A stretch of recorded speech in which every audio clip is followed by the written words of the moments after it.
ప్రేక్షకులకు నమస్కారం. ఇప్పుడు సీనియర్ ఇంటర్మీడియట్ సాంస్క్రిట్ విద్యార్థులకి 5వ సంధి అయినటువంటి విసర్గ సంధిని నేర్పిస్తాను. ఒక్క మాట సూత్రంలోకి వెళదాం. విసర్గ సంధికి సూత్రము ఇక్కడ ఏమిటి అంటే అతోరోర ప్లుతాదప్లుతే.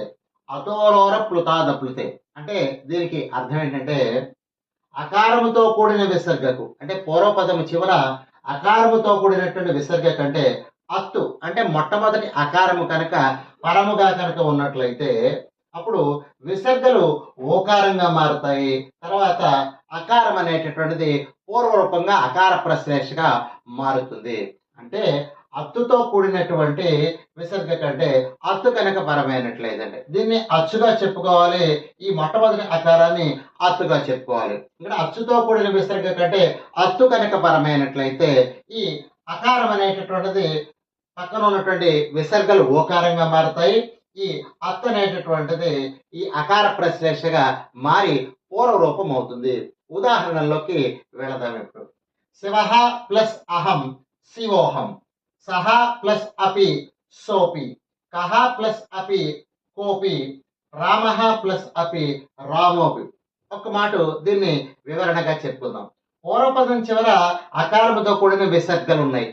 చూడండి, శివః, సహ, కహ, రామః ఈ 4 పదాల్లోనూ కూడా పూర్వపదం చివర ఉన్నటువంటి అకారము అంటే అచ్చు కంటే విసర్గ పరముగా ఉంది. ఈ విసర్గ కలిసి ఉంది.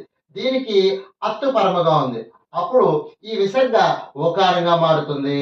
ఈ ఓకారంగా మారినటువంటి ఈ విసర్గ కంటే ఎప్పుడైతే అత్తు పరమైందో అక్కడ పూర్వరూపం వస్తుంది. పూర్వరూపం వచ్చి శివః ప్లస్ అహం శివోహం అవుతుంది.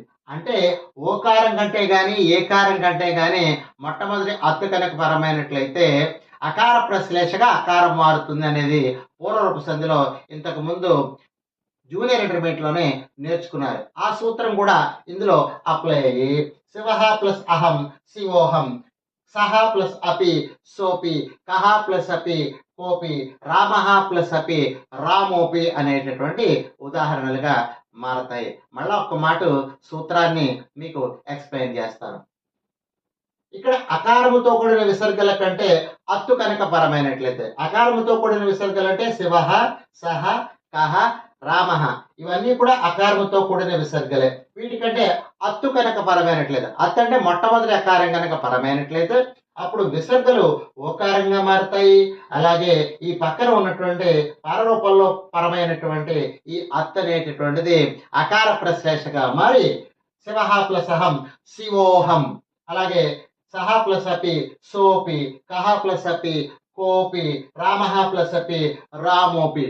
పూర్వరూప సంధిలో కూడా పూర్వరూప సంధి అని పేరు ఎందుకు వచ్చిందంటే కలిపిన తర్వాత పదము పూర్వపదమే ఇక్కడ మనకి వినిపిస్తూ ఉంటుంది, కనిపిస్తూ ఉంటుంది. అందుకని పూర్వరూపం చెప్పబడింది కాబట్టి దీనికి పూర్వరూప సంధిగా చెప్పుకోవచ్చు. దీనికి పూర్వరూపము, ఈ పూర్వరూప సంధికి పూర్వరూపము విసర్గ సంధి అని విద్యార్థులు తెలుసుకోవాలి.